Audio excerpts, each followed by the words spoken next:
नमस्कार, नेपाल लाइभ समाचारमा स्वागत छ। म गोविन्द देवकोटा। सुरुमा प्रमुख समाचार शीर्षकहरू। गणतान्त्रिक युग अनुसारको संस्कृति निर्माण गर्न आवश्यक रहेको प्रधानमन्त्री पुष्पकमल दाहाल प्रचण्डको भनाई।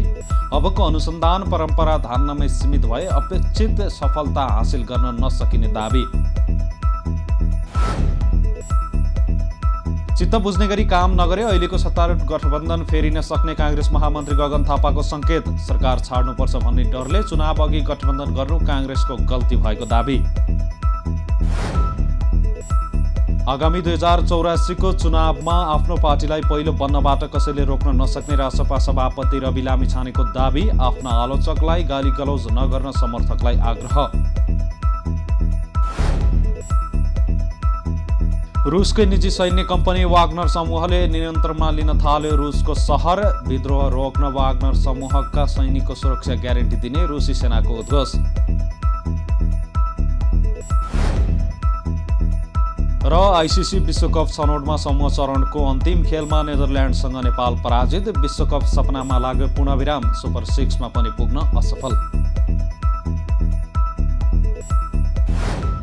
सामान राम्रो छ, ढुक्क हुनुहोस्। थाहा छ त्यसैले त यही लिन आएको। गुणस्तरीय प्लम्बिङको भरपर्दो नाम मार्बल। अब समाचार विस्तारमा।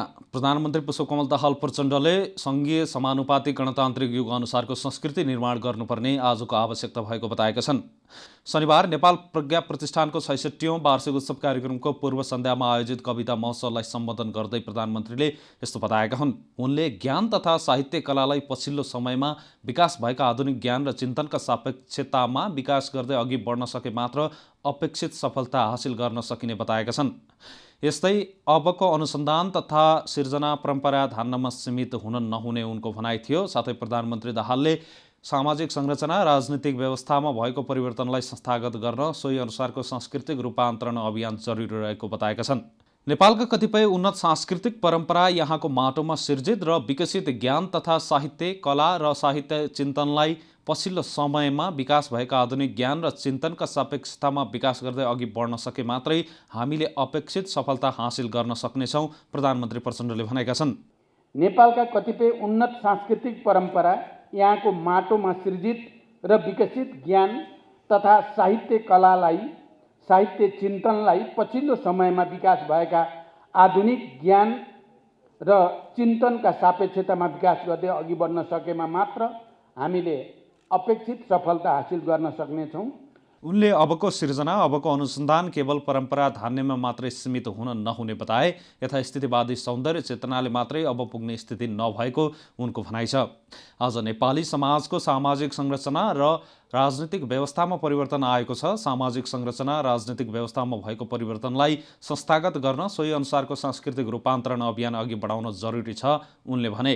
प्रधानमन्त्री प्रचण्डले आजको युगीन सभ्यतालाई संस्थागत गर्न सरकारले नयाँ प्रज्ञा परिषद तथा प्रज्ञा सभाको गठन गरेको पनि बताएका छन्। संस्कृति पर्यटन तथा नागरिक उड्डयन मन्त्री सुदन किराँतीले प्रधानमन्त्री पुष्पकमल दाहाल प्रचण्डकै नेतृत्वमा देशले समृद्धिको जग हाल्न सक्ने ठूलो सम्भावना रहेको बताएका छन्। शनिबार नेपाल प्रज्ञा प्रतिष्ठानको 66औं वार्षिक उत्सव कार्यक्रमको पूर्व सन्ध्यामा आयोजित कविता महोत्सवमा बोल्दै उनले यस्तो बताएका हुन्। मन्त्री किराँतीले प्रधानमन्त्री प्रचण्डकै नेतृत्वमा सङ्घर्ष भएको र शान्ति स्थापना भएको बताए। उनले भूगोलका हिसाबले सानो भए पनि नेपाल संस्कृति र भाषाका हिसाबले सानो नभएको दाबी गरेका छन्। उनले भने अब सुशासन कायम गर्नुपर्नेछ। प्रधानमन्त्री प्रचण्डकै नेतृत्वमा सङ्घर्ष पनि भयो, शान्ति पनि उहाँकै नेतृत्वमा यो देशले प्राप्त गरेको छ। उहाँकै नेतृत्वमा समृद्धिको जग हाल्न सक्ने ठूलो सम्भावना छ। हाम्रो भूगोल सानो छ, उत्तर दक्षिणतर्फ हाम्रा ठूला देशहरू छन्, तर सांस्कृतिक र भाषाको दृष्टिकोणले हामी साना छैनौँ। सबै खाले खराब प्रवृत्तिको विरुद्धमा सङ्घर्ष गरेर देशमा समृद्धि निर्माण गर्नुपर्ने छ, सुशासन कायम गर्नुपर्ने छ र उहाँदेखि धेरै सम्भव छ, किनभने सबै अनुभव भएको नेता हामीले प्राप्त गरेका छौँ। उहाँको नेतृत्वमा सङ्घर्ष पनि भयो, उहाँकै नेतृत्वमा शान्ति पनि यो देशले प्राप्त गर्यो र उहाँकै नेतृत्वमा समृद्धिको जग हाल्न सक्ने ठुलो सम्भावना छ र उहाँ जस्तो नेतृत्व हामीले आज प्राप्त गरेका छौँ। मन्त्री किराँतीले सुशासनको पक्षमा, समृद्धिको पक्षमा र भ्रष्टाचार विरुद्ध सरकार जस्तो सुकै परिस्थितिको सामना गर्न पनि तयार रहेको बताएका छन्। नेपाली काङ्ग्रेसका महामन्त्री गगन थापाले चित्त बुझ्ने गरी काम नगरे अहिलेको गठबन्धन फेरिन सक्ने सङ्केत गरेका छन्। गठबन्धन फेरिनु र नयाँ सरकार बन्नु नौलो नभएको बताउँदै उनले काम नगरे गठबन्धन फेरिने उल्लेख गरे।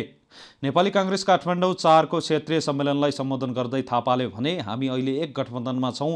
गठबन्धन ठिक ढङ्गले गएन, चित्त बुझेन भने गठबन्धन बदलिन्छ, नयाँ सरकार बन्छ, गठबन्धन बन्ने भत्किने भइरहन्छ। उनले केही कम्युनिस्टहरू मिलेर समाजवादी मोर्चा बनाएको बताउँदै उनले त्यसमा एमाले मिसिए पनि काङ्ग्रेसलाई फरक नपर्ने बताएका छन्। काङ्ग्रेस महामन्त्री थापाले काङ्ग्रेसले सरकार छोड्नुपर्छ कि भन्ने डरले चुनाव अघि नै गठबन्धन गर्नु गलत भएको टिप्पणी गरे। चुनाव पछाडि सरकार बन्ने, सरकार बदलिने कुरा सामान्य स्वाभाविक कुराहरू छ। हामी अहिले एउटा गठबन्धनमा छौँ।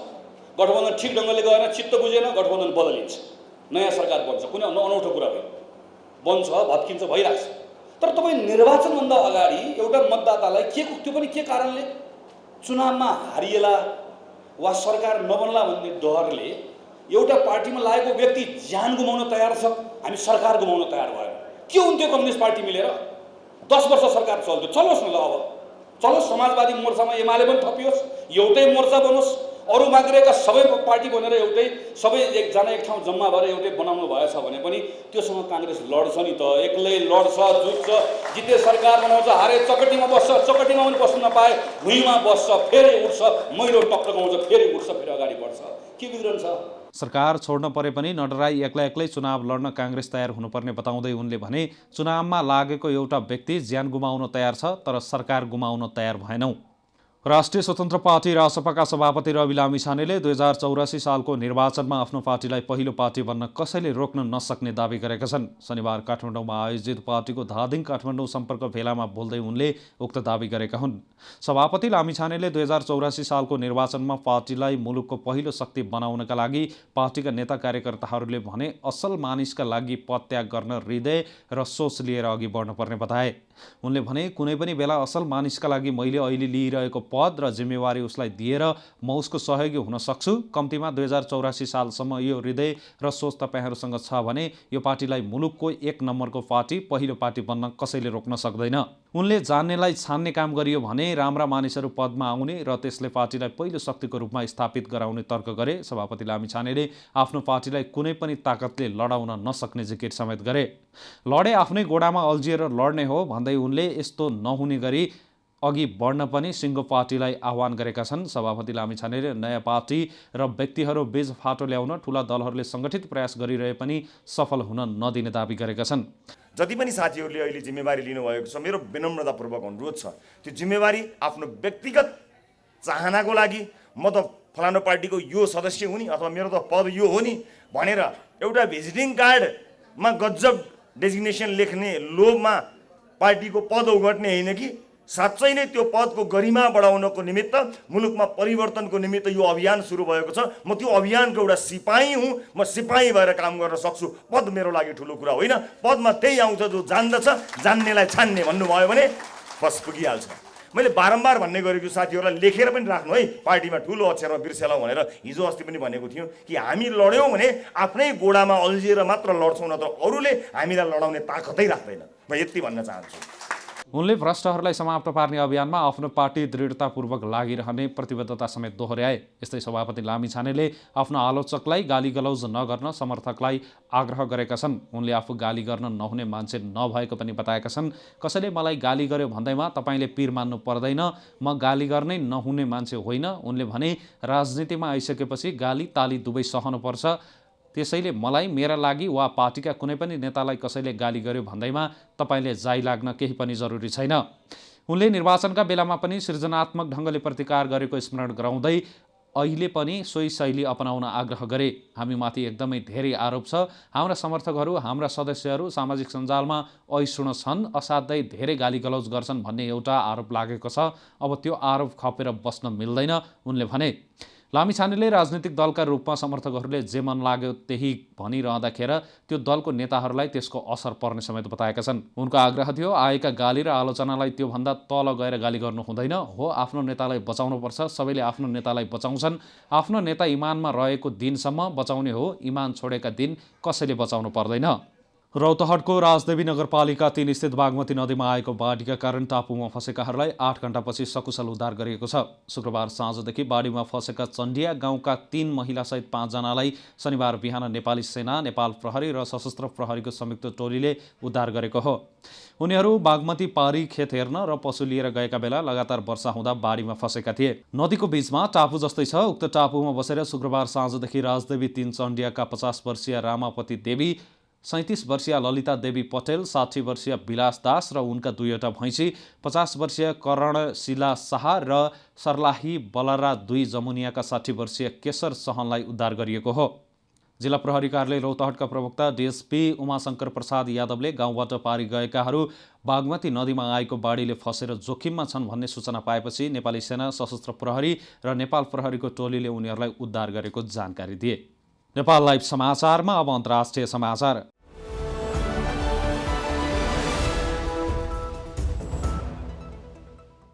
रुसको निजी सैन्य कम्पनी वाग्नर समूहले दक्षिणी सहर रोस्तोभ अन डनको सैन्य क्षेत्रलाई नियन्त्रणमा लिएको छ।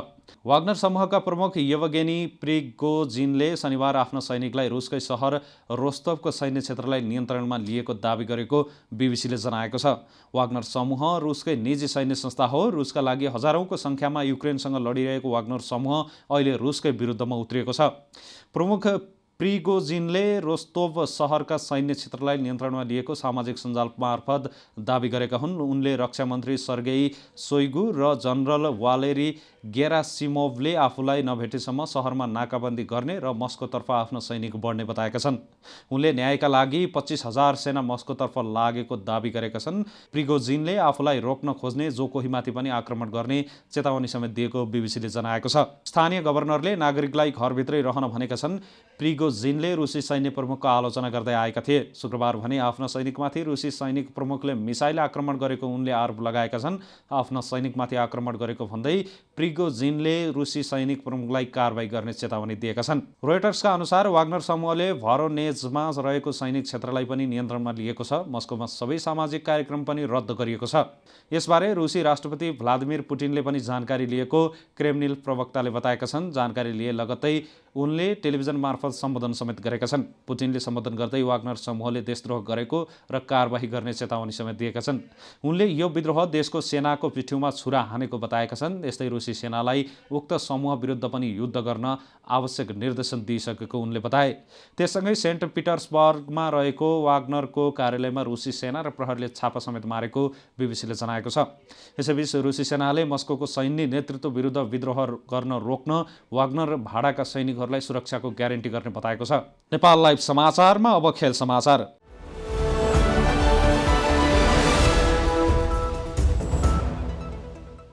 आइसिसी 1 दिवसीय विश्वकप छनौट प्रतियोगिता अन्तर्गत नेदरल्यान्डसँग पराजित हुँदै नेपाल समूह चरणबाटै बाहिरिएको छ। टाकासिङ्गा स्पोर्ट्स क्लबमा नेदरल्यान्डसँग जित्नै पर्ने खेलमा नेपाल 7 विकेटले पराजित भएको हो। प्रतियोगिताको समूह चरणबाट बाहिरिने नेपाल तेस्रो राष्ट्र बनेको छ।